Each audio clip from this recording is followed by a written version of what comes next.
Madam President, today I wanted to come down to the floor to speak very briefly about a resolution that the majority leader introduced, I believe, earlier today. This is an authorization for military force resolution that apparently purports to give the president legal authority to conduct military operations against ISIS.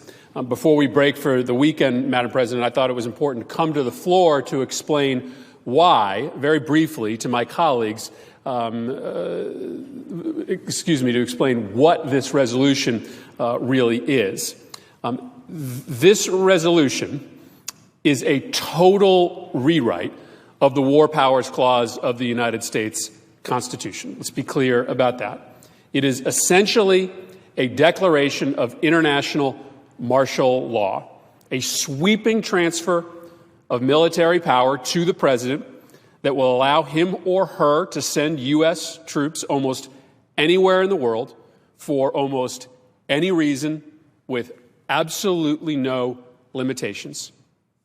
Now, Article 1, Section 8, Clause 11 of the Constitution, it vests in Congress the responsibility to declare war. Now, many of us on both sides of the aisle have been arguing for over a year that the president right now has exceeded his constitutional authority in continuing military operations against ISIS without specific authorization from Congress.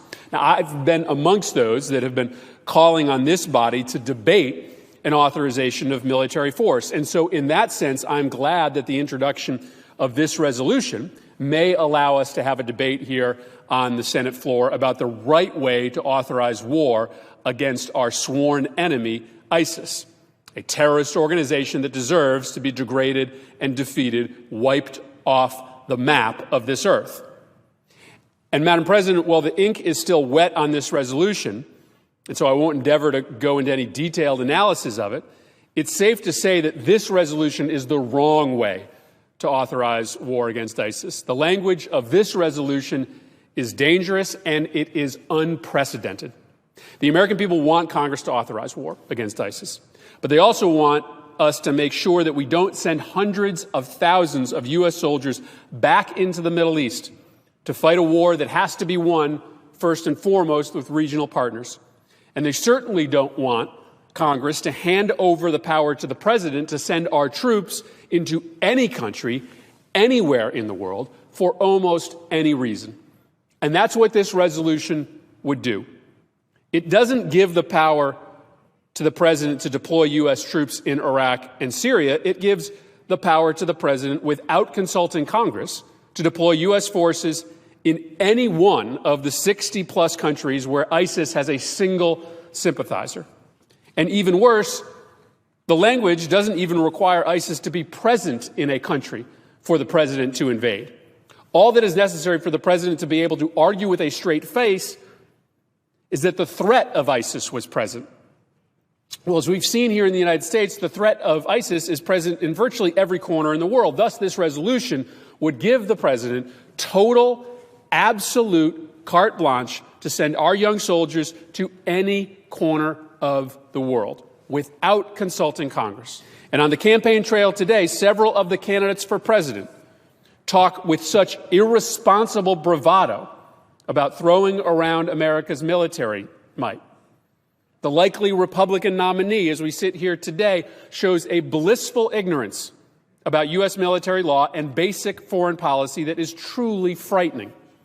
So given recent history and given the current rhetoric on the presidential campaign trail today, why would we give the president such open-ended, sweeping authority ever again? And why would we even contemplate a resolution like this one that makes the 9/11 and Iraq War resolution seem like exercises in thoughtful restraint? Why would we make the mistake of the Iraq War resolution again, especially when there is an alternative? Mr. President, I know that we will likely have time to debate the question of how you properly authorize war against ISIS later. But in December of 2014, the Foreign Relations Committee did vote out an AUMF that gave the president all the power that he needed to fight ISIS, while making sure that he had to come back to Congress if he wanted to dramatically expand the current conflict to other countries or to put hundreds of thousands of American troops into a new war in the Middle East. It's the only AUMF that has gotten a favorable vote by the Senate, and it's a template how we can authorize a war that isn't totally and completely open-ended.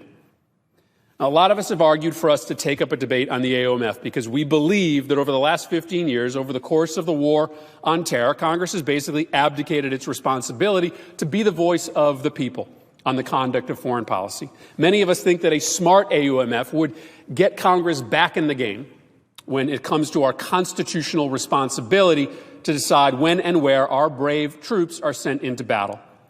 But this resolution, as it's currently written, would do exactly the opposite.